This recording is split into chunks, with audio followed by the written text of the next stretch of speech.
मेरा वादा नहीं, मेरा दावा है। और आज आज हम बात करेंगे भारत के राष्ट्रपति की। तो अपनी सीट बेल्ट बांध लो, क्योंकि अगले कुछ घंटों में मौसम बिगड़ने वाला है, ज्ञान की आंधी आने वाली है। वाह सर, आपके इस इंट्रो ने तो रोंगटे खड़े कर दिए। अब तो मैं पूरी कहानी सुनने के लिए मजबूर हो गई हूँ। तो सर, सबसे पहले ये बताइए, ये राष्ट्रपति का पद आया कहाँ से? क्या हमारे संविधान बनाने वालों ने इसे कहीं से कॉपी किया है? बहुत ही शानदार सवाल खुशी। और यही सवाल यूपीपीसीएस प्री 2018 में घुमाकर पूछा गया था। देखो, कॉपी करना नहीं कहते, इसे कहते हैं इंस्पिरेशन। हमें समझना होगा कि भारत एक गणतंत्र है। अब तुम पूछोगी, सर ये रिपब्लिक क्या बला है? सीधा सा मतलब है, हमारे देश का जो मुखिया होगा वो किसी राजा का बेटा नहीं होगा, वो वंशानुगत नहीं होगा, वो चुना जाएगा, इलेक्ट होगा। अब ध्यान से सुनना, यहाँ बहुत बच्चे कंफ्यूज होते हैं। हमने संसदीय व्यवस्था कहाँ से ली? ब्रिटेन से। वहाँ कौन है? वहाँ है राजा या रानी, क्राउन। लेकिन हमारा राष्ट्रपति ब्रिटेन के राजा जैसा है, पर एक बड़े अंतर के साथ। ब्रिटेन का राजा वंशानुगत है, हमारा राष्ट्रपति निर्वाचित है, इलेक्टेड। वहीं दूसरी तरफ अमेरिका का राष्ट्रपति है, जो वहाँ का असली बॉस है। तो हमने क्या किया? हमने ब्रिटेन की संसदीय प्रणाली और अमेरिका के फेडरल स्ट्रक्चर के बीच का रास्ता निकाला। तो अपनी कॉपी में हेडिंग डालो, भाग 5, पार्ट 5, द यूनियन। इसमें आर्टिकल 52 से 151 तक आते हैं। लेकिन आज का हमारा हीरो है राष्ट्रपति, द प्रेसिडेंट, जो कवर होता है आर्टिकल 52 से 62 तक। ओह, मतलब आर्टिकल 52 से फिल्म शुरू होती है। सर, इसे याद कैसे रखूं? आर्टिकल्स तो मिक्स हो जाते हैं। अरे मान सर की क्लास में हो और रट्टा मारना पड़े, नामुमकिन। देखो, आर्टिकल 52 बहुत सिंपल है। ये बस इतना कहता है कि भारत का एक राष्ट्रपति होगा, बस खत्म। ये पद कभी खाली नहीं रह सकता। ये भारत राज्य का प्रमुख है, हेड ऑफ द स्टेट। ये भारत का प्रथम नागरिक है, फर्स्ट सिटीजन। अब यहाँ एक प्रीवियस ईयर क्वेश्चन चिपकाते हैं ताकि कॉन्फिडेंस बूस्ट हो। प्रश्न, भारत का प्रथम नागरिक कौन होता है? ये सवाल एसएससी सीजीएल 2016 और एमपीपीएससी 2014 में पूछा गया था। उत्तर क्या होगा खुशी? सर, ये तो अभी बताया, राष्ट्रपति। मतलब आर्टिकल 52 सिर्फ उनके होने की बात करता है। बिल्कुल। अब आते हैं आर्टिकल 53 पर। ये बहुत ट्रिकी है। आर्टिकल 53 कहता है, संघ की कार्यपालिका शक्ति राष्ट्रपति में निहित होगी। The executive power of the union shall be vested in the president. और वो इस शक्ति का प्रयोग या तो खुद करेगा या अपने अधीनस्थ अधिकारियों के माध्यम से करेगा। लेकिन खुशी, यहाँ एक ट्विस्ट है। रियल लाइफ एग्जाम्पल से समझते हैं। तुम्हारे घर में सबसे बड़े कौन है? मेरे दादाजी। बिल्कुल सही। शादी के कार्ड पे नाम किसका जाता है? दादाजी का। रिश्तेदारों के सामने सम्मान किसका होता है? दादाजी का। लेकिन घर में सोफे का रंग कौन सा होगा या कौन सी कार आएगी, ये फैसला कौन लेता है? वो तो पापा लेते हैं, दादाजी बस हाँ कर देते हैं। बस यही है भारतीय संविधान का जादू। राष्ट्रपति हमारे दादाजी हैं, nominal executive, D-jure head, titular head, नाम मात्र के प्रमुख। और प्रधानमंत्री और उनका मंत्रिमंडल पापा हैं, real executive, de facto head, वास्तविक प्रमुख। सारे काम राष्ट्रपति के नाम पर होंगे, लेकिन करेगा कौन? पीएम और उनकी टीम। ये कॉन्सेप्ट एग्जाम में सीधा आता है। आरपीएससी सेकंड ग्रेड 2017 में एक सवाल आया था कि संवैधानिक दृष्टि से भारत में कार्यपालिका का प्रधान कौन है? बच्चे अक्सर पीएम लगा देते हैं क्योंकि न्यूज में मोदी जी ही दिखते हैं, लेकिन संवैधानिक प्रमुख राष्ट्रपति ही है। समझी? सर, दादाजी वाला एग्जाम्पल तो दिमाग में छप गया। मतलब वो रबर स्टैम्प वाली बात कुछ हद तक सही थी, लेकिन सम्मान पूरा है। अब सर, आपने कहा था वो चुने जाते हैं, तो क्या मैं और आप वोट डालने जाएंगे जैसे हम एमपी एमएलए के चुनाव में जाते हैं? नहीं खुशी, यही तो गेम है। हम सीधे वोट नहीं डालते, हम जिन्हें चुनते हैं वो आगे जाकर राष्ट्रपति को चुनते हैं। इसे कहते हैं अप्रत्यक्ष चुनाव, इनडायरेक्ट इलेक्शन। अब ध्यान से सुनना, यहाँ बहुत बच्चे कंफ्यूज होते हैं। हम बात करेंगे आर्टिकल 54 की, राष्ट्रपति का निर्वाचक मंडल, यानी वो वीआईपी लिस्ट जो वोट डाल सकती है। ध्यान से सुनना, यहाँ से यूपीएससी प्री और आरएएस प्री में हर बार फंसाने वाला सवाल आता है। इस लिस्ट में 3 तरह के लोग शामिल हैं। पहला, संसद, पार्लियामेंट के दोनों सदनों के निर्वाचित सदस्य, इलेक्टेड मेंबर्स। दूसरा, राज्यों की विधानसभाओं, स्टेट लेजिस्लेटिव असेंबलीज के निर्वाचित सदस्य, इलेक्टेड मेंबर्स। तीसरा, दिल्ली और पुडुचेरी और अब जम्मू कश्मीर भी भविष्य में की विधानसभाओं के निर्वाचित सदस्य। खुशी, नोटिस किया मैंने किस शब्द पे जोर दिया? हाँ सर, आपने बार बार निर्वाचित यानी इलेक्टेड बोला। इसका क्या मतलब है? यही तो कीवर्ड है। संसद में कुछ लोग मनोनीत भी होते हैं, जैसे राज्यसभा में 12 लोग जो कला साहित्य से आते हैं। वो राष्ट्रपति के चुनाव में वोट नहीं डाल सकते। क्यों? क्योंकि उन्हें राष्ट्रपति ने ही तो चुना था। अगर वो वोट डालेंगे तो पक्षपात हो सकता है ना। संविधान बनाने वाले बड़े चालाक थे। मान सर की ट्रिक याद रखना, आर्टिकल 54 का ईंट का जवाब पत्थर से नहीं, वोट से नहीं। रुको, इससे भी आसान trick. Article 54 is equal to चोन। चोन मतलब चुनना, और चुनेगा कौन? जो खुद इलेक्टेड है, नो नॉमिनेशन। एक सवाल देखते हैं जो IAS प्री 2013 में आया था। प्रश्न, राष्ट्रपति के निर्वाचक मंडल में कौन शामिल नहीं है? ए, लोकसभा के निर्वाचित सदस्य, बी, विधानसभा के निर्वाचित सदस्य, सी, विधान परिषद, डी, राज्यसभा के निर्वाचित सदस्य। बताओ खुशी, क्या एलिमिनेट करोगी? सर, आपने लोकसभा, राज्यसभा और विधानसभा बोला, लेकिन विधान परिषद का नाम नहीं लिया, तो ऑप्शन सी बाहर होगा। विधान परिषद वाले वोट नहीं डालते। शाबाश, बिल्कुल सही पकड़ा। भारत में हर राज्य में विधान परिषद नहीं है, इसलिए समानता यानी पैरिटी बनाए रखने के लिए उन्हें हक नहीं दिया गया। देख रही हो, IAS का सवाल तुमने चुटकियों में उड़ा दिया। यही लेवल है इस क्लास का। लेकिन एक बात बताऊं खुशी, ये सब फैक्ट्स क्लास में तो याद रहते हैं, पर एग्जाम हॉल के AC में बैठकर पसीना आता है और सब मिक्स हो जाता है। 54, 55, 56 सब खिचड़ी बन जाता है। हाँ सर, यही तो मेरा सबसे बड़ा डर है। मैं पढ़ती सब हूँ, पर वहाँ कंफ्यूज हो जाती हूँ। क्या करूँ? खुशी, ये सिर्फ तुम्हारी प्रॉब्लम नहीं, हर उस स्टूडेंट की है जो सिलेक्शन से 1 नंबर से रह जाता है। और इसका इलाज बादाम खाने से नहीं होगा, इसका इलाज होगा सही दिशा में प्रैक्टिस करने से। इसलिए मैं हमेशा कहता हूँ, थ्योरी यहाँ पढ़ो, लेकिन अपनी तलवार की धार टेस्टक्यू ऐप पर केस करो।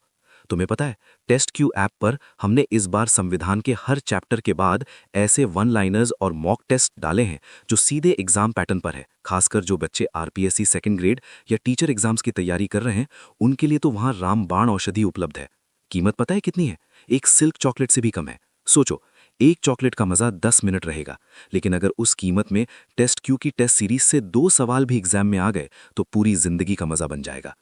वहां मैंने पर्सनली संविधान के ऐसे प्रश्न सेट किए हैं जहां तुम फंसोगी, और जब वहां गलती करोगी तो एग्जाम में गलती करने का चांस खत्म हो जाएगा। तो क्लास खत्म होते ही प्ले स्टोर पर जाना, टेस्टक्यू डाउनलोड करना और वो टेस्ट जरूर लगाना। ये प्रमोशन नहीं है खुशी, ये बड़े भाई की सलाह है, क्योंकि मैं तुम्हें हारते हुए नहीं देख सकता। सर, आपने तो मेरी आंखें खोल दी। मैं आज ही टेस्ट सीरीज ज्वाइन करूंगी। चॉकलेट तो वैसे भी दांत खराब करती है, मुझे तो करियर बनाना है। अच्छा सर, वापस चुनाव पर आते हैं। आर्टिकल 54 में तो पता चल गया कौन वोट देगा, लेकिन कैसे देगा? क्या EVM यूज होती है? नहीं, आर्टिकल 55 में रीति है, मैनर। राष्ट्रपति चुनाव में EVM यूज नहीं होती। यहाँ चलता है पुराना बैलेट पेपर। और यहीं आता है संविधान का सबसे पेचीदा आर्टिकल, आर्टिकल 55, निर्वाचन की रीति। लोग इसे रटते हैं, हम इसे डिकोड करेंगे। इसमें जो सिस्टम यूज होता है उसका नाम सुनकर अच्छों की हवा टाइट हो जाती है। नाम है आनुपातिक प्रतिनिधित्व की पद्धति के अनुसार एकल संक्रमणीय मत प्रणाली। बाप रे सर, ये नाम है या कोई मंत्र? इसका मतलब क्या है? घबराओ मत, इसे तोड़ते हैं। इसका सिंपल मतलब है सबको खुश रखना और वोट बर्बाद ना होने देना। आम चुनाव मतलब MP MLA में क्या होता है?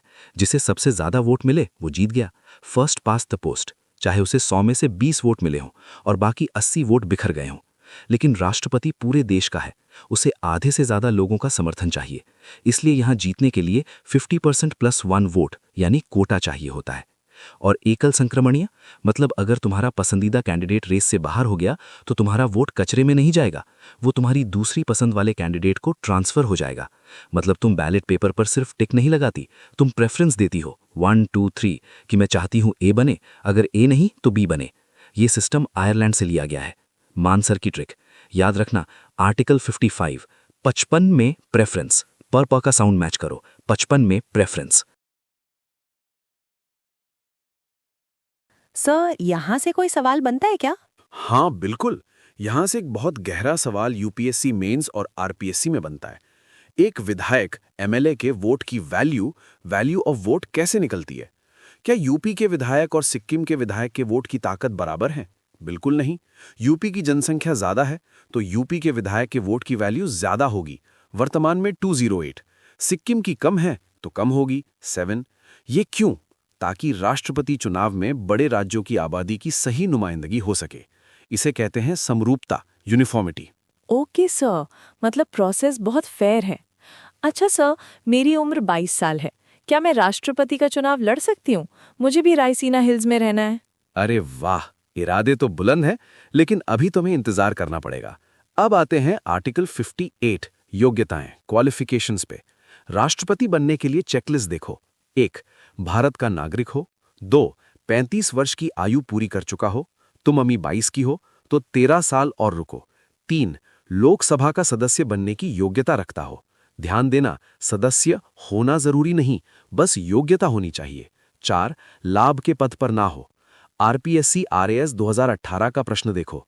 राष्ट्रपति पद के लिए न्यूनतम आयु कितनी होनी चाहिए? उत्तर 35 वर्ष। याद रखना, 21 साल पंचायत के लिए, 25 साल एमपी लोकसभा के लिए, 30 साल राज्यसभा के लिए और 35 साल बापू बनने के लिए। और हाँ, चुनाव लड़ने के लिए सिर्फ फॉर्म भरने से काम नहीं चलेगा। तुम्हें 50 प्रस्तावक प्रपोजर्स और 50 अनुमोदक सेकेंडर्स चाहिए। मतलब 100 एमपी एमएलए तुम्हारे सपोर्ट में खड़े होने चाहिए फॉर्म भरते वक्त। ये क्यों किया गया? ताकि कोई भी नॉन सीरियस कैंडिडेट जैसे धरती पकड़ जी हुआ करते थे, चुनाव का मजाक ना बनाए। समझ गई सर। 35 की उम्र और 100 नेताओं का सपोर्ट मुश्किल है। अच्छा सर, जब वो जीत जाते हैं तो कसम कौन दिलाता है? प्रधानमंत्री? यही तो बच्चे गलती करते हैं। आर्टिकल 60 शपथ। राष्ट्रपति को शपथ प्रधानमंत्री नहीं दिलाता, उन्हें शपथ दिलाते हैं भारत के मुख्य न्यायाधीश CJI। सोचो, कार्यपालिका के प्रमुख को न्यायपालिका का प्रमुख शपथ दिला रहा है। कितना सुंदर बैलेंस है। अगर CJI नहीं है तो सुप्रीम कोर्ट का सबसे वरिष्ठ जज, सीनियर मोस्ट जज शपथ दिलाएगा। और वो किस बात की शपथ लेते हैं? संविधान के परिरक्षण, संरक्षण और प्रतिरक्षण की। To preserve, protect and defend the constitution. ये लाइन याद रखना। बाकी मंत्री पद और गोपनीयता की शपथ लेते हैं, लेकिन राष्ट्रपति संविधान की रक्षा की शपथ लेता है, इसीलिए वो कस्टोडियन है। तो खुशी, अब तक हमने देखा कि कैसे आर्टिकल 52 से राष्ट्रपति का पद बना, 53 में उन्हें पावर मिली, 54 में लोग जुड़े, 55 में वो जटिल तरीके से चुने गए और 60 में उन्होंने कसम खाई। लेकिन कहानी अभी शुरू हुई है। क्या राष्ट्रपति को हटाया जा सकता है? क्या वो अपनी मर्जी से किसी माफिया को माफ कर सकते हैं? क्या वो देश में इमरजेंसी लगाकर सब कुछ बंद कर सकते हैं? ये सब हम जानेंगे इस ब्लॉकबस्टर क्लास में आगे, जहां हम डिस्कस करेंगे महाभियोग, इम्पीचमेंट, आर्टिकल 61 और उनकी शक्तियों का तूफान। लेकिन उससे पहले एक जरूरी बात, मेरी क्लास की अपडेट्स और एक्स्ट्रा क्विज के लिए मान एजुकेशन टेलीग्राम चैनल ज्वाइन करना मत भूलना। वहां हजारों बच्चे ऑलरेडी कंपटीशन दे रहे हैं, तुम पीछे मत रह जाना। लिंक डिस्क्रिप्शन में है। और हाँ दोस्तों, अगर अब तक की इस क्लास ने तुम्हारे दिमाग के ताले खोले हैं, अगर तुम्हें लगा कि पॉलिटी बोरिंग नहीं बल्कि इंटरेस्टिंग है, तो इस वीडियो को लाइक करके अपनी अटेंडेंस लगाओ, चैनल को सब्सक्राइब कर लो ताकि नेक्स्ट चैप्टर का नोटिफिकेशन मिस ना हो। और कमेंट में मुझे लिखकर बताओ, भारत के वर्तमान राष्ट्रपति, करंट प्रेसिडेंट, किस नंबर के राष्ट्रपति हैं। देखता हूं कितने लोग सीरियसली पढ़ रहे हैं। आपने बताया कि राष्ट्रपति संविधान का रक्षक है, लेकिन अगर रक्षक ही भक्षक बन जाए तो? मतलब अगर राष्ट्रपति खुद संविधान तोड़ने लग जाए या कोई गलत काम कर दे, तो क्या हम उन्हें नौकरी से निकाल सकते हैं या वो 5 साल तक हमें झेलने ही पड़ेंगे? बहुत ही खतरनाक सवाल पूछा है तुमने खुशी। संविधान निर्माताओं को भी ये डर था, इसीलिए उन्होंने संविधान में एक ब्रह्मास्त्र रखा है। इसे कहते हैं महाभियोग, इम्पीचमेंट। नोट्स में बड़े बड़े अक्षरों में लिखो आर्टिकल 61। ये प्रक्रिया हमने अमेरिका, USA से ली है। लेकिन याद रखना, राष्ट्रपति को हटाने का सिर्फ और सिर्फ एक ही आधार, ग्राउंड है। क्या तुम गेस कर सकती हो वो क्या है? भ्रष्टाचार, पागलपन? नहीं। तो फिर क्या है सर? सिर्फ एक लाइन, संविधान का अतिक्रमण, वायलेशन ऑफ द कॉन्स्टिट्यूशन। अगर वो संविधान के नियमों के खिलाफ जाएं, तभी ये ब्रह्मास्त्र चलेगा। लेकिन मजे की बात यह है कि संविधान में ये कहीं लिखा ही नहीं है कि अतिक्रमण का मतलब क्या है। ये संसद तय करेगी। अब इस प्रोसेस को एक कोर्ट ड्रामा की तरह समझो। 1. शुरुआत, संसद का कोई भी सदन, लोकसभा या राज्यसभा, आरोप लगा सकता है। 2. चेतावनी, आरोप लगाने से पहले 14 दिन का नोटिस देना जरूरी है। ये यूपीपीसीएस में पूछा गया था। कितने दिन? 14 दिन। 3. समर्थन, नोटिस पर कम से कम 1/4 सदस्यों 25% के साइन होने चाहिए। मजाक नहीं है कि कोई भी उठकर नोटिस दे दे। 4. वोटिंग, जिस सदन ने आरोप लगाया वहां 2/3 बहुमत, स्पेशल मेजॉरिटी से पास होना चाहिए। 5. जांच, फिर मामला दूसरे सदन में जाएगा, वहां राष्ट्रपति को बुलाया जाएगा, वो अपनी सफाई पेश कर सकते हैं। 6. फैसला, अगर दूसरे सदन ने भी 2/3 बहुमत से पास कर दिया तो उसी वक्त, उसी दिन से राष्ट्रपति की कुर्सी खाली। दी एंड। बाप रे, 2/3 बहुमत, ये तो बहुत मुश्किल है सर।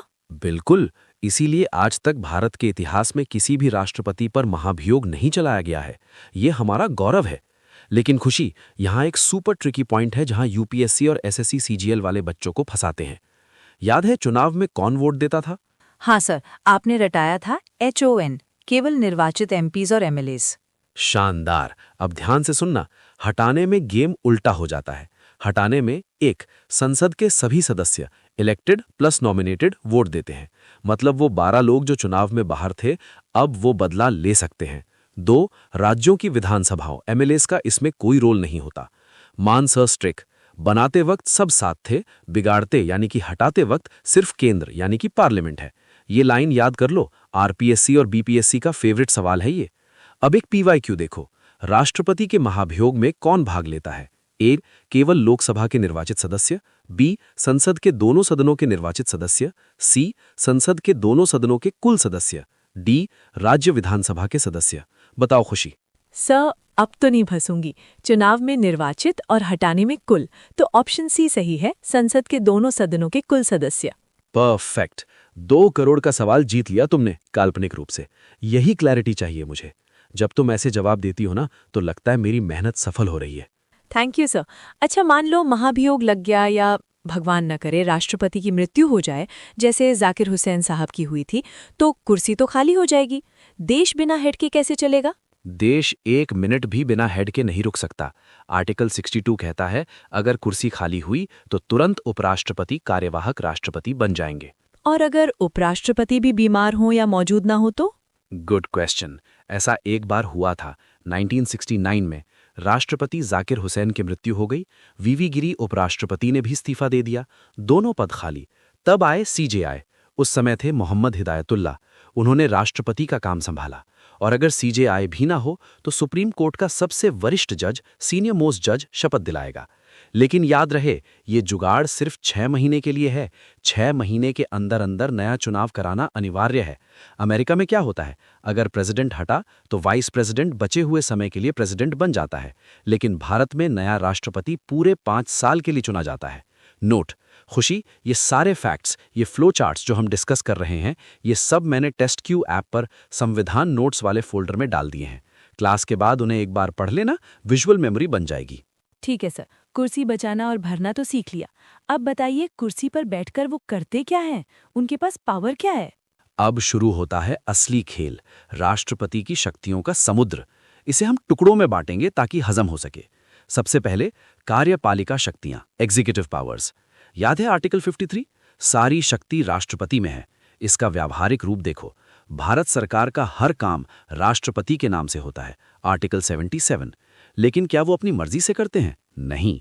आर्टिकल 74 कहता है राष्ट्रपति को सलाह देने के लिए एक मंत्रिपरिषद होगी जिसका हेड PM होगा, और 42nd और 44th संशोधन के बाद राष्ट्रपति को वो सलाह माननी ही पड़ती है, बाध्यकारी, बाइंडिंग।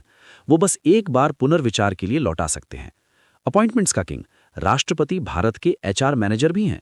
वो ढेरों नियुक्तियां करते हैं, प्रधानमंत्री और अन्य मंत्री, आर्टिकल 75, राज्यों के राज्यपाल, गवर्नर्स, आर्टिकल 155, महान्यायवादी, अटॉर्नी जनरल, आर्टिकल 76, सरकार का वकील, CAG, CAG, जो खातों की जांच करता है, UPSC के अध्यक्ष और सदस्य, चुनाव आयुक्त, इलेक्शन कमिश्नर्स। SSC CGL 2019 में सवाल आया था, भारत के महान्यायवादी, अटॉर्नी जनरल की नियुक्ति कौन करता है? उत्तर, राष्ट्रपति। लेकिन खुशी, यहाँ एक चीज ध्यान रखना, ये सब नियुक्तियां वो PM और कैबिनेट की लिस्ट देखकर करते हैं, साइन इनका, मर्जी सरकार की। सर, ये तो बहुत लंबी लिस्ट है। मैं राज्यपाल, CAG, AG सब मिक्स कर दूंगी। कोई तरीका है इसे रटने का? यही डर तो निकालना है। लिस्ट लंबी है लेकिन तरीका स्मार्ट होना चाहिए। देखो खुशी, क्लास में हम कॉन्सेप्ट समझते हैं लेकिन एग्जाम हॉल में फैक्ट्स रिकॉल करने होते हैं। इसके लिए मैंने टेस्टक्यू ऐप पर एक स्पेशल सेक्शन बनाया है, हु अपॉइंट्स हुम, कौन किसकी नियुक्ति करता है। वहाँ टेबल फॉर्म में कलर कोडेड नोट्स हैं और साथ ही 1 लाइनर रामबाण सीरीज है। उसमें सवाल ऐसे हैं कि CAG अपना त्यागपत्र किसे देता है, UPSC चेयरमैन को कौन हटा सकता है। जब तुम उस ऐप पर क्विज लगाओगी ना तो गलतियां होंगी, और मेरा यकीन मानो, जो गलती तुम टेस्ट में करती हो वो दिमाग में हमेशा के लिए छप जाती है। हजारों बच्चे टेस्टक्यू ऐप पर रोज टेस्ट देते हैं और अपनी रैंक चेक करते हैं। तुम्हें भी वो रैंक लिस्ट में टॉप पर देखना चाहता हूं मैं। तो आज ही उस नियुक्ति वाली टेबल को ऐप से डाउनलोड करके दीवार पर चिपका लेना। एग्जाम से पहले वो 2 पन्ने 20 नंबर दिला सकते हैं। पक्का सर, आज रात को ही वो टेबल रट लूंगी। अच्छा सर, आपने कहा था संसद यानी पार्लियामेंट कानून बनाती है, तो क्या राष्ट्रपति का कानून बनाने में कोई रोल है? बहुत बड़ा रोल है। संसद के 3 अंग होते हैं, लोकसभा, राज्यसभा और राष्ट्रपति। अनुच्छेद 79। बिना राष्ट्रपति के साइन के कोई भी बिल कानून यानी एक्ट नहीं बन सकता। महत्वपूर्ण शक्तियां: सत्र बुलाना, संसद की मीटिंग राष्ट्रपति बुलाते हैं।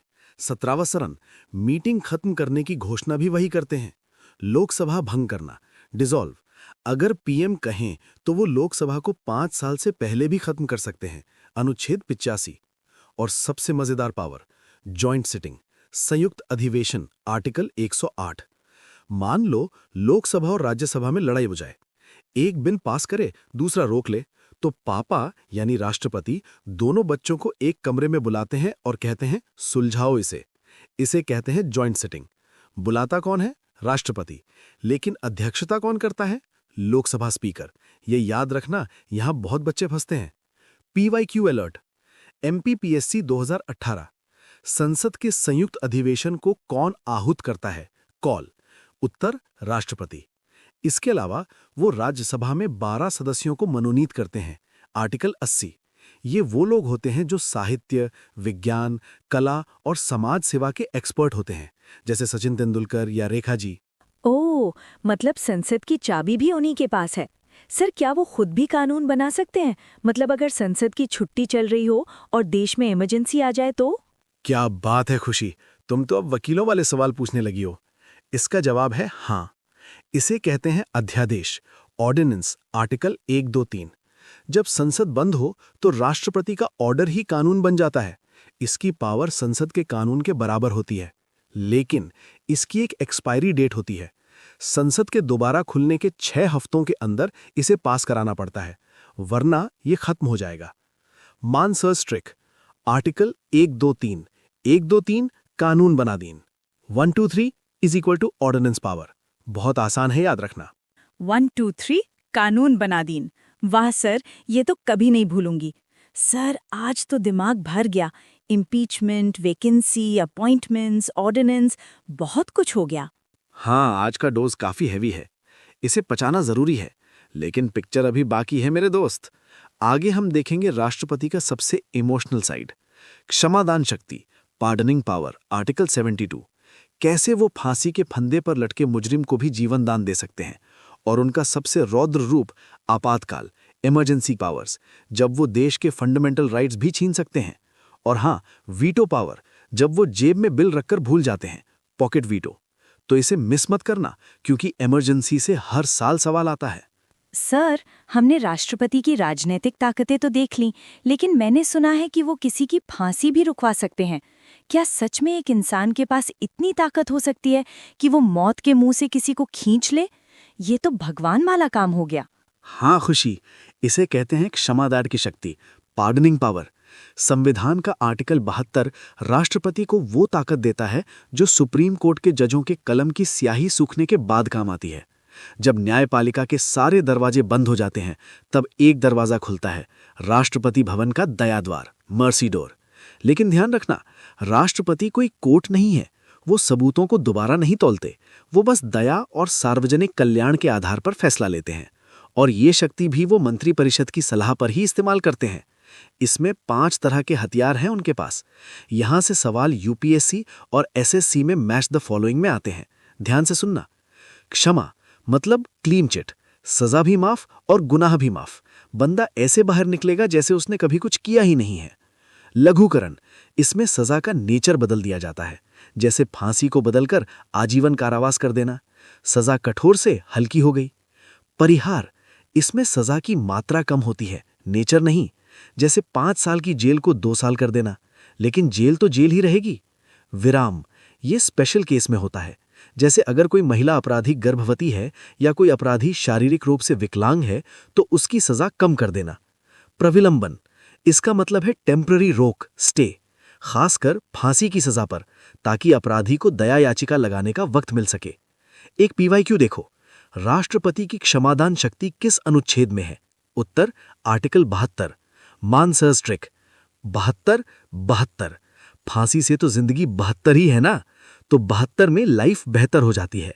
वाह सर, 72 बेहतर, ये तो सेट हो गया। अच्छा सर, मान लीजिए संसद ने कोई ऐसा कानून पास कर दिया जो राष्ट्रपति को पसंद नहीं आया, क्या उन्हें जबरदस्ती साइन करना पड़ेगा? जबरदस्ती तो राष्ट्रपति के साथ कोई नहीं कर सकता, सिवाय संवैधानिक संशोधन के। यहां आती है उनकी वीटो पावर। ये शब्द संविधान में नहीं लिखा, लेकिन आर्टिकल 111 विधेयकों पर अनुमति से ये पावर निकलती है। राष्ट्रपति के पास 3 विकल्प होते हैं जब कोई बिल उनके पास आता है। 1. स्वीकृति, असेंट, साइन कर दो, कानून बन गया। 2. सुरक्षित रखना, विदहोल्ड, साइन करने से मना कर देना, बिल खत्म। इसे अत्यांतिक वीटो कहते हैं, ये बहुत कम होता है। 3. पुनर्विचार, रिटर्न, बिल को वापस संसद भेज देना कि भाइयों एक बार और सोच लो। इसे निलंबनकारी वीटो कहते हैं। लेकिन अगर संसद ने वही बिल दोबारा एमेंड करके या वैसे ही पास करके भेज दिया तो राष्ट्रपति को साइन करने ही पड़ेंगे, वो दूसरी बार मना नहीं कर सकते। लेकिन खुशी, एक चौथा रास्ता भी है जो सबसे इंटरेस्टिंग है, जिसे कहते हैं पॉकेट वीटो। पॉकेट वीटो, क्या वो बिल को जेब में रख लेते हैं? बिल्कुल। संविधान में ये कहीं नहीं लिखा कि राष्ट्रपति को कितने दिन में साइन करना है, कोई टाइम लिमिट नहीं है। तो राष्ट्रपति क्या करते हैं? ना हाँ कहते हैं, ना कहते हैं, ना वापस भेजते हैं, बस टेबल पर या जेब में पड़ा रहने देते हैं, अनंत काल के लिए, इनडेफिनेट पीरियड के लिए। एक ऐतिहासिक किस्सा सुनो। 1986 में राष्ट्रपति थे ज्ञानी जैल सिंह। सरकार ने भारतीय डाक संशोधन विधेयक पास किया जो प्रेस की स्वतंत्रता छीन रहा था। ज्ञानी जैल सिंह जी को यह पसंद नहीं आया, ना साइन किया ना वापस भेजा, बस जेब में रख लिया। सरकार बदल गई, बिल मर गया। मजाक में कहा जाता है कि भारतीय राष्ट्रपति की जेब अमेरिकी राष्ट्रपति से बड़ी है, क्योंकि अमेरिका में तो 10 दिन में फैसला लेना पड़ता है, यहाँ कोई लिमिट ही नहीं है। खुशी, तुमने वीटो और क्षमादान की कहानियां सुन ली, सुनने में मजा आया होगा, लेकिन एग्जाम में परीक्षक तुम्हें कम्यूटेशन और रेमिशन में ऐसा फंसाएगा कि तुम लघुकरण को परिहार समझ लोगी। शब्दों का खेल है सारा, प्रकृति बदलना वर्सेस समय कम करना। इस कंफ्यूजन को दूर करने का एक ही तरीका है, बार बार चोट करना। इसलिए मैंने टेस्ट क्यू ऐप पर संविधान वाली टेस्ट सीरीज में एक स्पेशल टेस्ट डाला है। उसमें ऐसे सवाल हैं कि गर्भवती महिला की फांसी को उम्र कैद में बदलना किस प्रकार की क्षमा है? उत्तर रेस्पाइट या विराम। जब तुम ऐप पर ऐसे 50 सवाल लगाओगी तो तुम्हारा दिमाग बुलेट प्रूफ हो जाएगा। और हाँ, वहां 1 लाइनर नोट्स में मैंने ज्ञानी जैल सिंह वाली स्टोरी भी डाल दी है ताकि याद रहे। तो क्लास खत्म होते ही टेस्ट क्यू ऐप पर जाना और अपनी तैयारी को लॉक कर देना। वहां का कंटेंट सिर्फ कंटेंट नहीं, सिलेक्शन की चाबी है। अब दिल थाम कर बैठो खुशी, अब हम उस चैप्टर को खोलने जा रहे हैं जिसे संविधान का काला अध्याय भी कहा जा सकता है और सुरक्षा कवच भी। आपातकाल, इमरजेंसी प्रोविजंस, भाग 18। ये हमने जर्मनी से प्रेरित होकर लिया है, खासकर फंडामेंटल राइट्स का सस्पेंड होना। राष्ट्रपति के पास 3 तरह के इमरजेंसी बटन हैं। याद रखने की ट्रिक है +4। राष्ट्रीय आपातकाल, नेशनल इमरजेंसी, आर्टिकल 352। कब लगेगा? 3 वजहों से। 1. युद्ध, 2. बाहरी आक्रमण, 3. सशस्त्र विद्रोह। ध्यान दें, पहले यहां आंतरिक अशांति शब्द था। इंदिरा गांधी जी ने 1975 में इसी शब्द का खेल खेला था। बाद में 44वें संशोधन 1978 ने इसे हटाकर सशस्त्र विद्रोह कर दिया। अब सिर्फ दंगे होने पर इमरजेंसी नहीं लग सकती, बंदूकें उठनी चाहिए। एक और PYQ देखो, भारत में अब तक कितनी बार राष्ट्रीय आपातकाल लगा है? उत्तर 3 बार। 1962 चीन युद्ध, 1971 पाक युद्ध, 1975 आंतरिक अशांति। 3 बार? सर, 1975 वाली तो मैंने बहुत सुनी है। अच्छा, दूसरा बटन कौन सा है? दूसरा बटन है सबसे विवादास्पद, आर्टिकल 356 राष्ट्रपति शासन। ये पूरे देश में नहीं, किसी राज्य यानी स्टेट में लगता है। जब राज्यपाल रिपोर्ट दे दें कि सर, यहाँ की सरकार से राज्य नहीं संभल रहा, संविधान फेल हो गया है, तो राष्ट्रपति उस राज्य की सरकार को बर्खास्त कर देते हैं और शासन अपने हाथ में ले लेते हैं। ये 100 से ज्यादा बार यूज और मिसयूज हो चुका है। और तीसरा बटन 356+4 आर्टिकल 360 वित्तीय आपातकाल। ये तब लगता है जब देश का खजाना खाली हो जाए, साख खतरे में पड़ जाए। इसमें सबकी सैलरी कट सकती है, यहां तक कि जजों की भी। हे भगवान, क्या ये कभी लगा है? यही तो गुड न्यूज है। आज तक भारत में वित्तीय आपातकाल आर्टिकल 360 कभी नहीं लगा, एक बार भी नहीं। 1991 में हालात खराब थे, लेकिन हमने संभाल लिया। मानसर्स trick 352 national, 356 state, 360 money. Trick है NSM नेशन स्टेट मनी और 4-4 का गैप है। याद रखना, इमरजेंसी लगते ही हमारे फंडामेंटल राइट्स आर्टिकल 19 सस्पेंड हो जाते हैं, लेकिन आर्टिकल 20 और 21 जीवन का अधिकार कभी सस्पेंड नहीं होते। ये सवाल IAS प्री में अनगिनत बार आया है। सर, आज तो आपने सच में एक ब्लॉकबस्टर मूवी दिखा दी। रायसीना हिल्स के महल से शुरू होकर चुनाव की गणित, फिर महाअभियोग का डर और अंत में फांसी माफ करने और इमरजेंसी लगाने की पावर। राष्ट्रपति सिर्फ रबर स्टैंप नहीं